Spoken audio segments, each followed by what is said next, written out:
You're at an athletic event, having a good time. They serve beer, and you have a beer on your own, no big deal. But you notice that a lot of people are having beer. Now, we're going to talk a little bit today about sports and injuries. I do personal injury law. My name is Mike Ashworth. I'm at the Worth Law Office. And you can find us at TulsaPersonalInjuryLawyer.Pro or 918-924-5528. But at this athletic event, and I use this example because years ago I went to a bowl game. The beers were huge, massive beers. And there was no basic monitoring. It wasn't like you had a bracelet and they had to pop it with it, punch it, that you had your 2 or 3 or whatever the limit would be.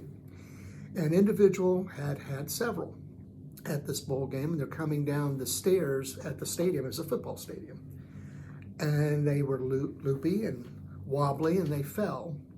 And they fell forward, ramming into the back of some fans at the game, causing them to be injured by going forward into the bench ahead of them, causing some knee injuries, some upper body injuries, some back injuries, and things like that. The question is going to be, who's liable? Who's going to pay for that?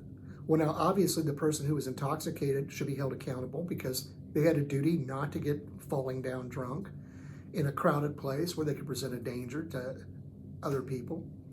But what about the marquee operator? What about the operator of the stadium? And more specifically, what about the vendor who has the contract to provide the beers? Now, most states have laws that said that if you are serving an individual who is noticeably intoxicated, you have a duty. The duty is not so much that individual. If that individual wants to get schlockered, they can do it to their heart's content. But as a matter of public policy, if you're the one serving the individual to the point they get schlockered, then your duty is to protect the people out there, the citizens, the community, the public. And in this case, you breached that duty by allowing this individual to get so schlockered that they fell down the stairs, causing injuries to innocent fans. And therefore, those fans can sue the drinking party, and they can sue the vendor who provided it, and possibly even the security groups. So, understand that just because it's at a big business venue and you have something that happens by one individual does not mean that that venue is off the hook. They can be held liable. That's why it's important when something like that happens, you immediately call a good personal injury lawyer, and I'd like to apply for the job. Mike Ashworth, Worth Law Office, TulsaPersonalInjuryLawyer.Pro, 918-924-5528. I'm the only Mike here.